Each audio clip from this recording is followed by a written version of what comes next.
Bonjour et bienvenue pour un tirage pour le signe des Gémeaux pour mai 2019. On vous rappelle le principe.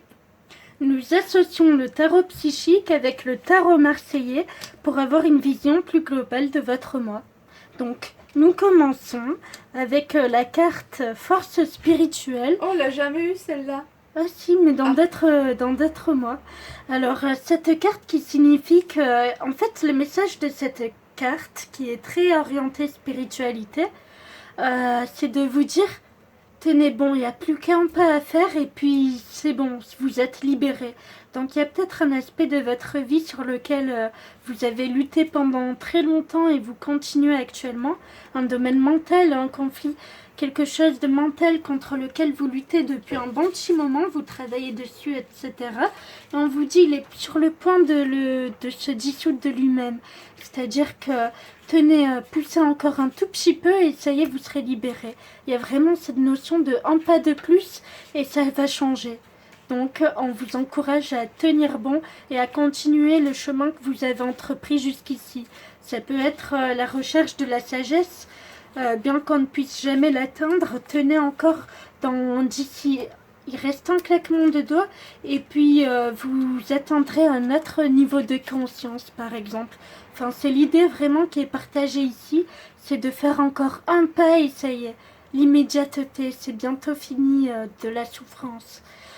Cette carte est associée au battleur qui concorde bien puisqu'il dit que vous avez le potentiel, tous les outils en main pour pouvoir réussir ce que vous voulez. Alors en fait, moi je crois ici que vous êtes quelqu'un qui essayait de vous faire connaître, plutôt de faire connaître votre projet.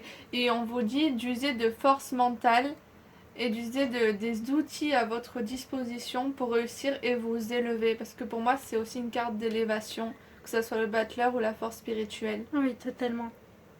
Donc très bon condensé, vous débutez bien le mois.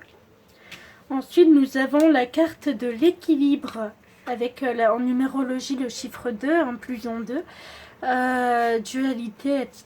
Peut-être que dans vos relations, il y a cet équilibre qui est trouvé, cette relation harmonieuse à l'autre. Vous avez trouvé une certaine stabilité dans vos relations. Vous avez les armes et les outils pour... vous avez tout ce qu'il faut à votre équilibre, oui, pour vous élever, pour avoir des ailes.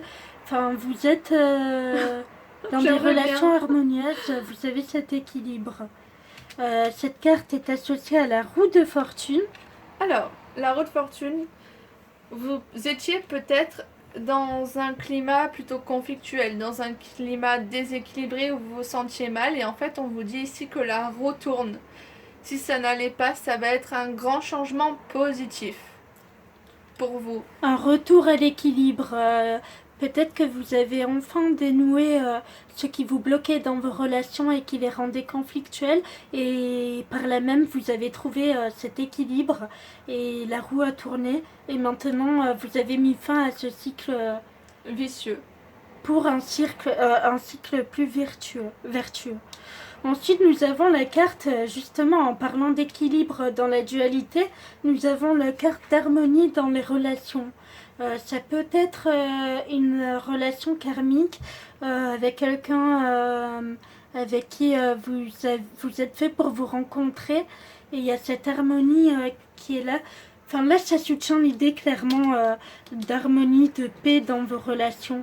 Vous arrivez à entretenir des relations équilibrées où le don et le recevoir sont partagés, équilibrés. Voilà, équilibrés. Donc une relation d'égal à égal, sans domination, sans très fluide, relation très fluide et très enrichissante. Cette carte est associée à la carte de la lune. Alors moi, je pense que vous avez rencontré, vous êtes avec une personne avec qui l'échange émotionnel est très fluide. Vous êtes en mesure d'exprimer vos sentiments et la personne en face de vous est en mesure d'exprimer les siens. C'est-à-dire qu'on n'a pas de blocage au niveau émotionnel comme c'est le cas dans beaucoup de relations.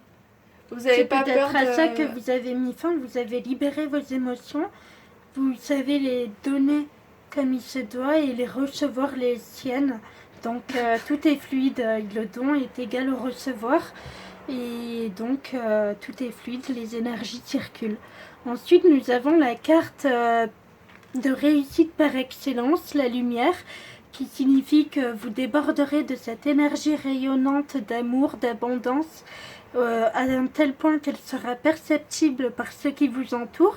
Donc vous attirez naturellement les gens vers vous. Vous créerez naturellement et facilement des relations positives. Et puis vous serez vraiment, il y a cette notion d'être sous les feux des projecteurs au devant de la scène, mise en valeur en fait. Oui.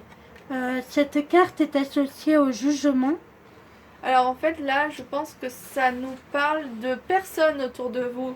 Vous êtes admirés, les gens vous adorent, vous êtes mis en valeur, vous avez une bonne communication, vous n'hésitez pas à aller dans l'ouverture du cœur, donc dans l'ouverture des autres. En fait, d'ailleurs, la carte de la lumière est jaune, la carte du plexus solaire.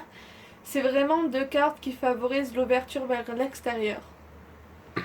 Donc jusqu'à présent, on a toujours, c'est vraiment cette harmonie et cet équilibre au sein des relations. C'est vraiment très joli. Une période de relation. Ouais. Et enfin, nous avons la carte repos et rajeunissement qui parle d'un besoin de répit, de se retirer un peu du monde. Vous en avez sans doute besoin. Vous avez eu votre dose de relationnel, vous avez besoin de vacances avec la nature, de vous retrouver avec vous-même parce qu'on est à la fois solitaire et relationnel, sociable. Donc là, c'est un peu un temps de repos, de retrait pour profiter, pour vous ressentir de l'intérieur, pour introspecter. Voilà. Cette carte est associée au pendu. Alors en fait, ici, on voit que vous décidez par vous-même de vous isoler pour mieux réfléchir. Vous décidez de ce temps de repos, de solitude, pour mieux redémarrer par la suite vers quelque chose d'encore plus positif. Voilà, vous ressentirez ce besoin de vous retirer un peu de la société, d'aller en pleine nature, de trouver un moyen de vous ressourcer en fait. Vous allez ressentir ce besoin de se ressourcer, de solitude, de calme, d'introspection pour aller de l'avant. Voilà. Pour laisser un nouveau cycle commencer. À bientôt.